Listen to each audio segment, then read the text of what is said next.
किसानों का ये प्रदर्शन हो रहा है इंदौर में, जहां 80 गांव के किसान ट्रैक्टर ट्रॉली पर सवार होकर लक्ष्मीबाई अनाज मंडी में पहुंच गए और कलेक्टर को ज्ञापन देने के लिए तैयारी करने लगे।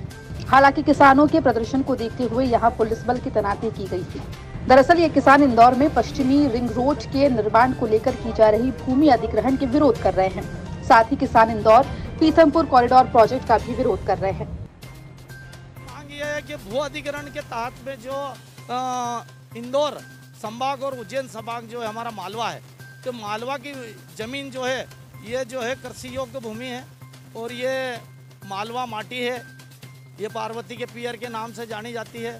तो इसको जो है ये जमीन उपयुक्त जमीन है, इसलिए कृषि योग्य जमीन होने के नाते हम इसको 1 इंच भी जो है फालतू सरकारी उद्योग क्षेत्र या कुछ अन्य क्षेत्रों में नहीं दी जाए, क्योंकि यहाँ पर हमारे जो इंदौर संभाग में जैसे झाबुआ एरिया है हमारा, तो उस एरिया में जो है पथरीली ज़मीन है, तो वहाँ ऐसी फालतू चीज़ों का उपयोग किया जाए, लेकिन कृषि योग्य भूमि को बिल्कुल छेड़ा नहीं जाए। ये हमारे किसानों की मांग है और इसलिए जो है हम यहाँ पर किसान यहाँ आंदोलन के रूप में आए।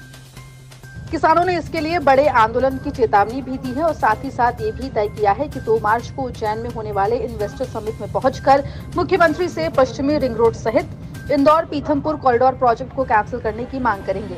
इस मौके पर मौजूद अधिकारियों की माने तो किसान कलेक्टर को ज्ञापन देना चाहते थे, लेकिन कलेक्टर साहब के नहीं होने पर वो बिना ज्ञापन दिए ही चले गए। किसान की कुछ मांगे हैं, उनके आधार पर वो यहाँ पर पहुंचे। ज्ञापन देने के लिए प्रशासन ने उनसे ज्ञापन लिया था? प्रशासन के बड़े अधिकारी एडीएम, एसडीएम, तहसीलदार सभी यहाँ उपस्थित थे ज्ञापन लेने के लिए। वो एक्चुअली उनका व्यक्तिगत मामला था, जो चाह रहे थे कि वो किसी जिला कलेक्टर को देना चाह रहे थे। तो उसमें ये था कि यहाँ जिला प्रशासन के सारे अधिकारी उपस्थित हैं और आप चाहें तो स्वेच्छा से दे सकते हैं। इंदौर जिला प्रशासन की तरफ से पश्चिमी रिंग रोड और इंदौर पीथमपुर कॉरिडोर का निर्माण किया जा रहा है, जिसमें करीब 4000 हेक्टेयर कृषि भूमि अधिग्रहित किया जाना है। इस कृषि भूमि में 80 गांव के किसानों की जमीन प्रभावित हो रही है।